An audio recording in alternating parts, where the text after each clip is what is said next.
Ah, ok. Allez, on va tourner ensemble dans le livre des Proverbes, toujours, hein, chapitre 15.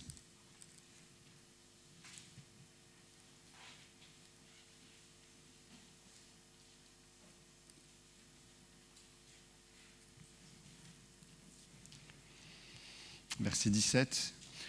Mieux vaut de l'herbe pour nourriture. Heureusement qu'il est précisé pour nourriture. Parce qu'il y en a qui aiment ce verset. Vaut mieux de l'herbe, ils sont arrêtés là. Pour nourriture. Ah, je vous fais un peu rigoler parce que je sens qu'il y en a qui sont pas bien. Ça va? Vous avez demandé à votre voisin, ça va? Tu vas bien? Ok. Hey, on est dans la présence de Dieu. Mais c'est vrai, on passe tous des défis, on a des saisons faciles, des saisons compliquées. Mais on vient ici, on veut que nos cœurs soient ouverts à ce que Dieu veut nous dire, à ce que Dieu veut faire. Et c'est pour ça que Dieu ne peut pas agir en nous si on n'accepte pas de laisser Dieu nous décentrer de nous-mêmes. Vous entendez? Si vous êtes centré sur vous-même, vous allez être hermétique, vous allez résister à ce que Dieu veut dire. Donc Dieu veut nous décentrer de nous-mêmes. Et quand on est décentré de nous-mêmes, on lui laisse la place pour gérer les choses que des fois on n'arrive même pas à gérer nous-mêmes ou à porter nous-mêmes. Donc c'est vraiment important. C'est pour ça que toute l'Écriture nous dit que le juste vivra par la foi. Donc si je suis occupé avec moi-même, si je suis dans l'introspection, dans comment je me sens pas, vous êtes venus pour rien ce matin. Non, je ne plaisante pas. Par contre, si vous êtes d'accord de rejoindre Dieu par la foi, et Seigneur, voilà, je ne suis pas venu passer du temps avec moi-même, je suis venu pour recevoir ta parole et soumettre mon cœur à ta présence. C'est vraiment important. Donc je veux susciter votre foi ce matin. D'accord? Donc, mieux vaut peu avec la crainte de l'Éternel qu'un grand trésor avec le trouble. Voilà, c'est ce qu'on a vu la semaine dernière. Mieux vaut de l'herbe pour nourriture, là où règne l'amour, qu'un bœuf engraissé, c'est la haine est là. Et là, les quelques versets qu'on va traiter ce matin, c'est à partir du verset 18. Un homme violent excite des querelles, mais celui qui est lent à la colère apaise les disputes.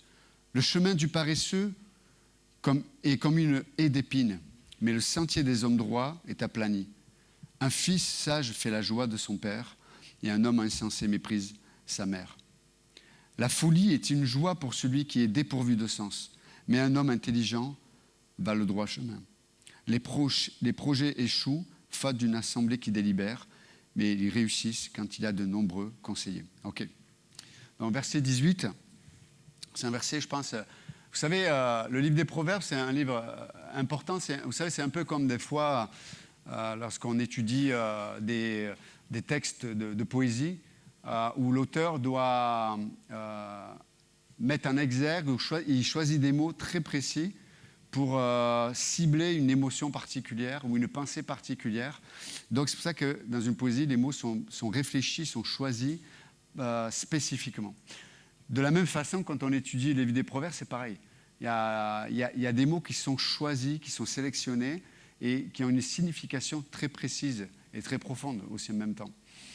Et donc là, dans le verset 18, il est parlé d'un homme violent qui excite des querelles. Et je voudrais qu'on regarde, qu'on creuse ensemble les mots dans leur sens originaux, pour comprendre ce que l'auteur veut essayer de nous communiquer. On pourrait penser en lisant ce verset que ça s'adresse seulement à des gens qui ont un tempérament un peu, on le dit dans le sud, hein, un peu chaud là. À peine tu leur dis quelque chose, tu les regardes comme il ne faut pas, ou de suite ils montent en température. Hein. C'est pas seulement, l'auteur ne traite pas seulement un tempérament, parce que à la limite, des fois on a un tempérament qu'on n'a pas choisi. Hein, on a un tempérament qui est le nôtre, et bien que Dieu nous transforme tout ça, mais voilà, là c'est plus profond, l'idée d'un homme violent qui excite des querelles. Et là, le mot violent, ça parle effectivement de quelqu'un qui est qui est irritable, qui réagit rapidement. Mais on peut voir que le passage va nous parler du pourquoi les gens peuvent devenir irritables ou violents. Il y a une raison profonde, en vérité, derrière cela. Et c'est ce que le passage traite. Et dans le mot là de l'homme violent, ça parle de... C'est profond parce que ça parle de quelqu'un qui a un mal-être. C'est comme le mot violent, ça parle de... Vous savez, c'est pour ça que j'ai utilisé le terme de température. Souvent on le dit, hein, il y a des gens, ils sont comme une bouillarde. Et puis à un moment donné, ça... Quand la température est arrivée à son terme, ça sort, là, ça explose. Et donc là, le texte nous parle de qu'est-ce qui fait que cette bouillarde, la température arrive à son terme, arrive à la bonne température, enfin à la mauvaise température là pour le coup. Mais qu'est-ce qui fait que voilà, ça explose? Qu'est-ce qui fait qu'il n'y a plus de contrôle? Qu'est-ce qui fait que et vous allez voir, même ça va plus loin c'est pas simplement de ne plus avoir de contrôle, c'est qu'on cherche même la confrontation. Et donc, mais d'abord, ça parle vraiment d'un mal-être intérieur. Et là, le texte nous parle de... en hébreu, le mot l'homme donc violent excite des querelles. Et le mot violent parle de fureur. Et c'est souvent un mot qui est attribué à Dieu. C'est intéressant. Et souvent, ce mot, la plupart du temps, est attribué à Dieu. La fureur de Dieu, etc. C'est lorsque Dieu vient pour traiter le peuple qui se place dans une position contre la justice de Dieu, contre la loi de Dieu, contre la pensée de Dieu, contre la volonté de Dieu. Et ça excite vraiment, l'Écriture utilise ce terme en hébreu, c'est la fureur de Dieu. Donc on peut dire que cette fureur qui appartient à Dieu, elle est liée à une action de Dieu ou à une réaction de Dieu, liée à une injustice qui est produite de façon consciente. Vous êtes d'accord avec moi? Donc, si on prend cette définition que l'on voit dans les Écritures, et là il est parlé d'un homme qui est violent, qui est dans la fureur. Ça sous-entend que ce qui amène cette fureur, ce qui amène cette colère, ce qui amène cette réaction, c'est que intérieurement, on n'a pas traité des injustices à la façon de Dieu. C'est-à-dire que, alors des fois à tort ou à raison, mais des fois on considère qu'on a un mal-être intérieur parce qu'on a accumulé des situations dans le passé, où on n'a pas traité les relations, les situations d'injustice. Et ce qui fait qu'à un moment donné, il n'y a plus de place pour rien. Il n'y a plus de place pour penser avec Dieu. Il n'y a plus de place pour gérer nos émotions. Il n'y a plus de place pour penser objectivement. Il n'y a plus rien. Il y a juste de la colère. Il y a de la colère. Et c'est ce que signifie le mot là. Et donc, je voudrais qu'on réfléchisse ensemble. Parce que c'est un danger, c'est quelque chose qui détruit les relations, qui détruit les familles, qui détruit beaucoup de choses. La fureur ou la violence, la colère, c'est quelque chose qui détruit tellement de choses. Mais souvent, elle est la réflexion dans le monde séculier, on dirait d'une pathologie intérieure, d'un problème d'identité, d'un problème peut-être de j'ai pas géré des injustices. Et ça nous amène sur le terrain de comment je pense à ce que les gens m'ont fait, comment je pense à ce que les gens, peut-être, j'aurais aimé qu'ils fassent pour moi. Comment je pense à tout ça en vérité? Et si je ne l'amène pas à Dieu, je vous le dis, et l'Écriture le dit, c'est pas moi, mais l'Écriture le dit clairement, vous allez devenir cette femme ou cet homme violent qui va amener des querelles. Et on va voir ce que c'est intéressant aussi.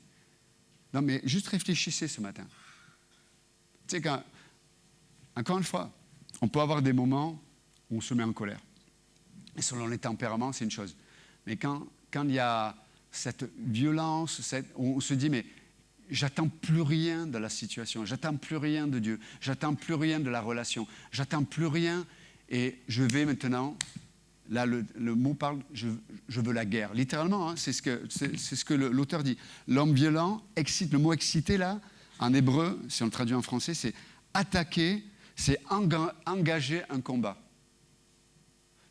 On arrive à un point que la seule chose qui nous soulage, c'est être offensif, c'est d'attaquer. Alors, il y en a qui le font physiquement, il y en a qui le font psychologiquement, il y en a qui le font verbalement, il y a tellement de façons de le faire. Mais la seule chose qui nous soulage, parce qu'on n'a pas traité notre problème d'injustice avec Dieu, la seule chose qui va nous soulager, c'est à l'extérieur, avec les autres, d'attaquer. Et c'est dramatique quand on vit comme ça. C'est dramatique. Et tu ne régleras pas, ça soulage, mais malheureusement, ça ne règle pas le problème de fond, un mal-être intérieur. Beaucoup de chrétiens, je l'observe malheureusement, ont un mal-être intérieur qui font qu'ils sont constamment dans la colère, constamment dans... et c'est terrible, parce que ça fait ressurgir la nature humaine. Vous savez, aujourd'hui, c'est une expression qu'on entend tous les jours, hein. Comment ça s'appelle, les narcissiques qui sont pervers narcissiques. Je l'entends tous les jours. Et je vous dirais, la plupart d'entre vous l'êtes. Hein. Non, mais c'est vrai. L'homme sans Dieu, il est centré sur lui, il est narcissique. Il est pervers dans le sens que, comme il ne peut pas soutenir la culpabilité, la condamnation. Donc, le pervers, c'est quelqu'un qui va projeter chez les autres la culpabilité. Donc, ils ne sont jamais coupables. Ils vont toujours... Même, je veux dire, le gars, il va être pédophile et puis il va faire en sorte que la victime se sente coupable de l'action criminelle que cette personne va faire. Vous imaginez la perversion ? C'est pour ça que c'est pervers. Narcissique. Je suis le centre. Mais si Dieu n'a pas la première place dans nos cœurs et dans nos pensées, on est tous, d'une façon ou d'une autre, pervers narcissiques. On va tous projeter notre culpabilité chez les autres. On va toujours faire en sorte que j'ai rien à me reprocher, que tous les problèmes viennent des autres. Or, des fois, et souvent, la guérison va passer par la repentance. La repentance, c'est un beau mot ça. J'aime ce mot ça. Repentance. C'est-à-dire que Dieu nous donne l'opportunité de changer de direction. Mais il faut au préalable dire quoi ? Dire oui, des fois j'ai menti, oui, j'ai convoité, oui, j'ai manipulé, oui, et sans chercher à expliquer le pourquoi du comment. Oui, mais j'ai fait ça parce que, tu comprends, arrête, parle à moi-même, Johan, de chercher des excuses. Tant que vous cherchez des excuses, tant que vous amenez des excuses sur la table, vous ne serez pas guéri. Vous allez vivre avec votre mal-être profond. Arrêtons de chercher des excuses. Je dis, oui Seigneur, je suis coupable. Et je ne me condamne pas, mais j'accepte le diagnostic. J'accepte que mon cœur est tordu. Et je vous le dis, si vous connaissiez mon cœur, vous ne serez pas là en train de m'écouter. Vous ne pouvez pas imaginer à quel point notre cœur, mon cœur, votre cœur, on est, la Bible dit, tortueux, mais il y a une méchanceté dedans, dans chacun d'entre nous ici. Arrêtons de trouver des excuses. Arrêtons de faire porter aux autres ce qu'on ne veut pas apporter devant Dieu. C'est pour ça que la Bible est claire, elle dit que le moyen d'être libéré, c'est d'apporter cette expression chrétienne, tout à la croix. Et c'est quoi apporter tout à la croix ? À quel moment je vais arrêter d'être une victime ? À quel moment je vais accepter la justice de Dieu dans ma vie ? Comme le psalmiste qui dit, mais Seigneur, si tu comptais mes fautes, qui pourrait survivre ? Qui pourrait vivre ? Mais merci Seigneur parce que tu t'es offert. Quelle libération ! Donc ce mal-être intérieur, est-ce que vous le vivez, certains d'entre vous? Et c'est important de ne pas laisser les jours, de ne pas laisser les semaines, de ne pas laisser les mois, de ne pas laisser les années dessiner votre identité dans la violence et dans la colère. Il faut arrêter ce cycle. Il faut que maintenant, aujourd'hui, la Bible dit, si tu entends ma voix, dit Jésus, n'endurcis pas ton cœur. Arrête, quand il parlait d'endurcir son cœur, c'est de raisonner. Vous savez, les fameux oui mais, non, n'endurcis pas ton cœur. Livre-toi à Dieu. Et je me parle à moi-même déjà. De ne pas accepter de vivre avec ce mal-être en disant, c'est comme ça, je suis comme ça. C'est fini. Nous sommes une nouvelle création en Jésus-Christ. Dieu dit, c'est maintenant le nouveau, la vie nouvelle. Avoir notre âme rafraîchie, c'est maintenant. Mais ça demande de fléchir les genoux. Et donc l'homme violent, là, c'est celui ou celle qui refuse de fléchir les genoux. Et vous savez, c'est plus facile de faire du mal aux autres que de fléchir les genoux. Je fais une petite parenthèse, je vous l'ai dit là déjà la semaine dernière, dans ce que je dis ce matin, une nuance. Paradoxalement, il est très important de considérer dans vos emplois du temps, parce que des fois, on peut être un peu à bout, parce que physiquement, on est à bout. Je vous l'ai dit la semaine dernière, mais je vois trop de gens aussi il y a des gens qui s'écoutent tout le temps, ils sont toujours fatigués, puis il y a des gens qui ne s'arrêtent pas. Ils ne s'arrêtent pas. Puis à un moment donné, ils accumulent, ils n'ont plus de capacité pour les autres. Et donc, je vous encourage à regarder, de dire, mais peut-être il faut que j'élague un peu dans mon emploi du temps des choses pour trouver du temps à vivre quelque chose avec Dieu. Avoir du temps juste de se reposer. C'est vraiment important. Là, ça tombe bien, il va y avoir peut-être des vacances, profitez-en.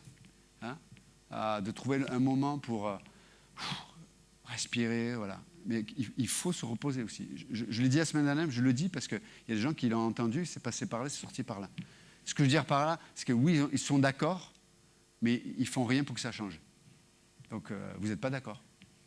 Hein? Eh oui.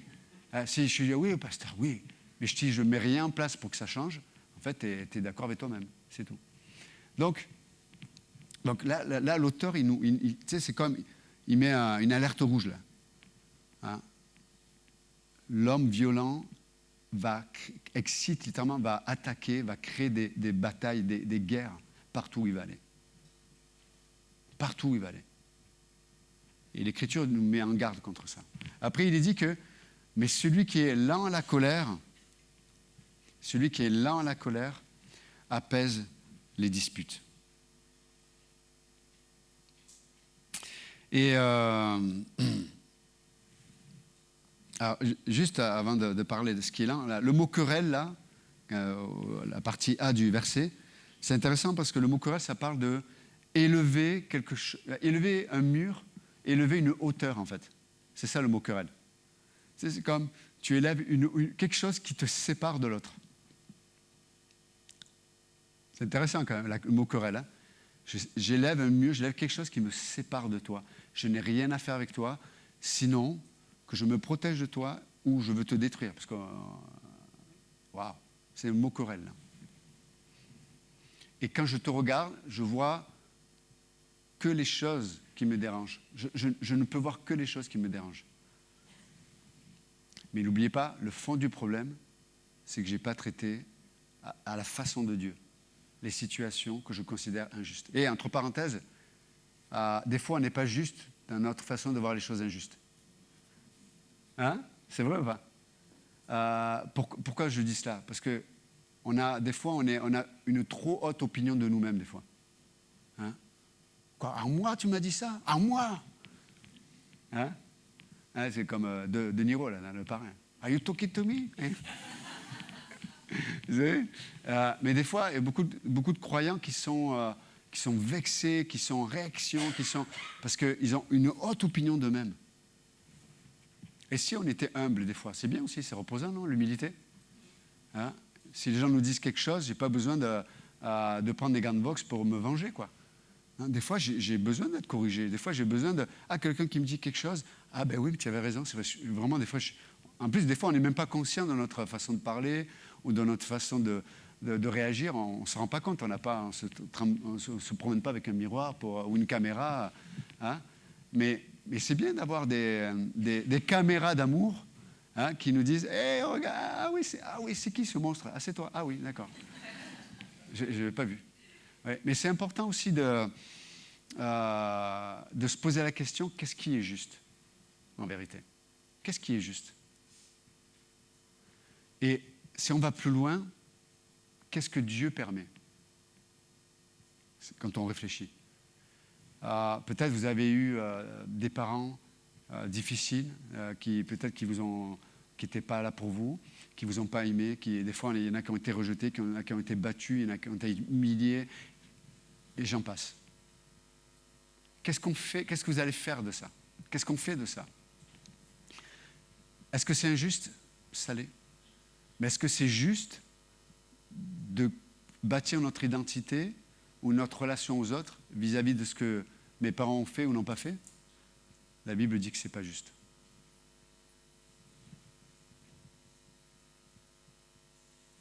Pas d'excuses. Seigneur, oui, j'ai été blessé, oui, ça m'a affecté, mais Seigneur, je remets devant toi, dans ta présence, ce qui m'a affecté, ce qui m'a touché. Et vous savez quoi? Même Dieu peut vous amener à vous donner de l'amour, même pour ceux qui vous ont fait du mal. Tu sais, quand Jésus dit, mais aimez même vos ennemis. Wow. Comme Richard Wembrom, qui était en Roumanie, c'était un pasteur qui a été arrêté à l'époque de Ceausescu, qui a été torturé, et dans son livre, sa biographie, il dit, mais il témoignait à ses bourreaux. Dieu lui a donné une compassion et un amour même pour ses bourreaux. Il n'y a que le christianisme qui peut apporter cette pensée-là. C'est vrai ou pas? C'est étranger à l'âme humaine, c'est étranger à la pensée humaine. Pourtant, c'est ce que Dieu a fait avec nous. La Bible dit qu'alors que nous étions ennemis de Dieu, Christ, au temps marqué, est mort pour nos péchés. C'est un amour incroyable. Et à travers ce que l'on dit ce matin, c'est vraiment important. Le mal-être profond, c'est un problème d'injustice qui n'est pas réglé à la façon de Dieu. Vous entendez ça? C'est très important de l'entendre. Et Dieu veut vous guérir. Dieu veut me guérir. Dieu veut nous libérer de ces prisons intérieures. C'est ce que Dieu veut faire.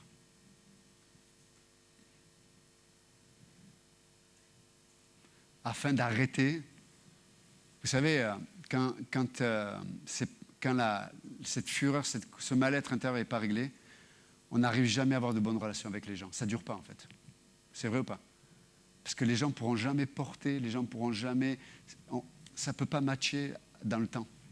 On ne peut pas consolider des relations. Ce n'est pas possible.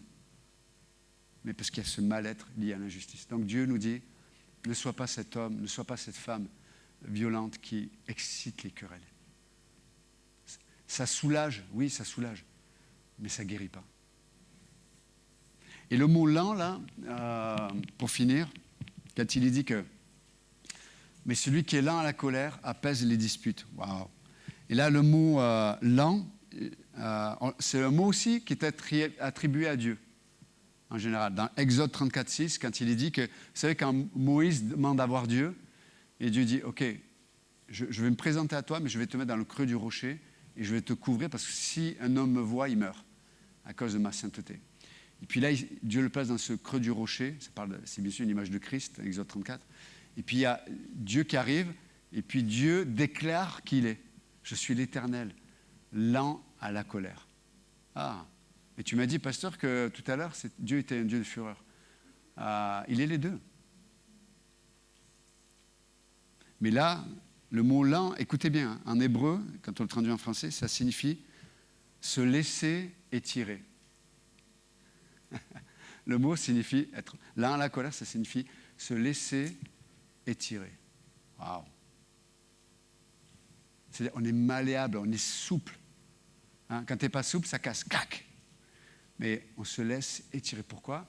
Parce qu'à l'intérieur, j'ai accepté la justice de Dieu. Je me suis accordé avec Dieu.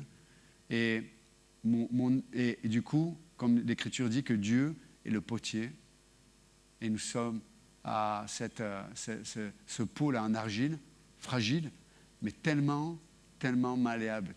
Dieu nous dessine, Dieu nous façonne à l'image qu'il a pensée depuis toute éternité.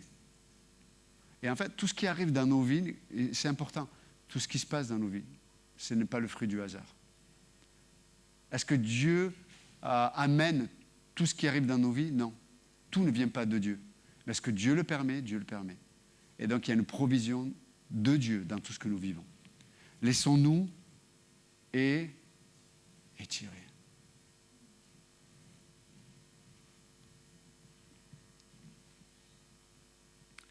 Et l'idée là d'être le mot étiré, c'est-à-dire que dans les situations ou dans les relations, des fois des fois ça prend du temps, ça dure un certain temps. Là, le mot étiré, c'est-à-dire qu'on se laisse tellement étirer qu'on dépasse la distance de la situation ou de la relation. Tu vois? C'est-à-dire que l'étirement de Dieu va plus loin. La lenteur de Dieu à réagir dépasse de loin ce que mériterait une situation ou une relation ou quelqu'un de difficile. C'est intéressant quand même, se laisser étirer. Et bon, moi je suis souple heureusement, et écoutez bien, hein, il est lent donc on a dit celui qui est lent à la colère, écoutez bien, apaise. Le mot apaiser là, c'est encore si on le traduit en français, ce mot est utilisé dans l'Ancien Testament tout le temps pour parler du repos suite à des victoires militaires. C'est intéressant quand même. Ce mot parle du repos, du calme, de quelque chose qui s'est apaisé suite à des victoires militaires. Voilà. Parce que quand il y a eu la victoire, on peut installer la paix. Et donc quand il est dit, mais celui qui est lent à la colère apaise. C'est-à-dire, Dieu nous étire parce qu'on a réglé notre problème intérieur. Qu'est-ce qui se passe? On va amener la victoire de Dieu dans les relations et dans les situations. Et c'est ce qui va amener le repos, ce qui va amener le calme. C'est quand même incroyable, hein? D'amener les moyens de Dieu d'amener la victoire. C'est quoi les moyens de Dieu pour amener la victoire? C'est l'amour inconditionnel, c'est le pardon. La Bible dit souvent, des paroles douces calment la fureur. Voilà, tous les moyens de grâce de Dieu qui amènent la victoire. Pas ma victoire, la victoire de Dieu. Vous vous souvenez quand Jacob se bat contre l'ange de l'Éternel, Dieu lui casse la hanche. Hein? La hanche, c'est l'endroit qui permet d'avoir l'équilibre, qui permet d'être stable. Il lui casse ce qui amène sa stabilité. Et Dieu lui dit quoi? Hey, tu vas t'appeler Israël parce que tu as combattu contre Dieu et tu as gagné. Maintenant, j'ai perdu. Non, moi, Dieu dit tu as gagné. Quand on accepte de se laisser vaincre par Dieu, Dieu dit tu as gagné. Pourquoi? Parce que Dieu a tapé à l'endroit qui, oui, me rendait stable et fort, mais qui me rendait stable et fort pour résister à Dieu. Et quand Dieu casse ça, là, c'est là où vraiment on devient des enfants de Dieu victorieux. Amen. Et donc ça, c'est glorieux. Et ça, c'est le mot là. On apaise les disputes, ce qui peut nous séparer. Donc ce matin, je voulais juste vraiment qu'on s'arrête sur ce verset parce qu'il est tellement à propos, surtout dans la période. Il va y avoir des moments où il y en a que vous allez retrouver vos familles, peut-être. Des fois, c'est pas facile. Des fois, dans les familles, c'est pas évident. Des fois, on se retrouve en famille. Parce que des fois, on est tellement pris par les activités qu'on ne se retrouve jamais en famille. Et quand on se retrouve en famille, on se dit « Ah ouais, mais tu me plais pas, toi. Ou plus, tu me plais plus. » Et tu sais, on sort nos listes, pas de Noël, mais en tout cas, mais là, c'est une bonne saison pour régler à l'intérieur ce qui doit être réglé. ma justice ou la justice de Dieu? Dans la justice de Dieu, on est malléable, on se laisse tirer. Il y a les vertus de Christ en nous. Quand on n'accepte pas de régler ce qu'il y a à l'intérieur, le mal-être qui est en nous va empoisonner tout ce qui est autour de nous et tout ce qui est en nous. OK? Donc, merci Seigneur pour ta parole. Merci de nous aider aussi à accepter ta justice, ta sagesse. Seigneur, ce matin, on peut s'approcher de toi. Et quelle grâce de pouvoir accepter sur les choses où tu mets les doigts dessus dans nos vies. Et on ne veut pas trouver d'excuses, Seigneur. Voilà, c'est ce qu'il y a en moi, des fois. Je ne veux pas trouver d'excuses. Mais je veux recevoir ta justice. Je veux recevoir, voilà ce que tu as fait de mon cœur, voilà ce que tu as fait de mes pensées, voilà ce que tu as fait de mes émotions, voilà ce que tu m'as fait tu as traité tout ça à la croix. Merci Seigneur parce que je peux recevoir de ta part les choses qui ne vont pas dans ma vie sans jamais être condamné. Parce que toute condamnation est tombée sur toi à la croix. Donc merci Seigneur. Je vais arrêter d'agir comme ces pervers narcissiques. Mais je veux refléter le caractère de Jésus-Christ. Merci Seigneur. Quelle liberté de se dire ce qu'on a dit ce matin. Quelle liberté. Quelle grâce. Merci Seigneur. Tu veux délivrer, libérer et guérir ton peuple. Tes enfants. Merci Jésus.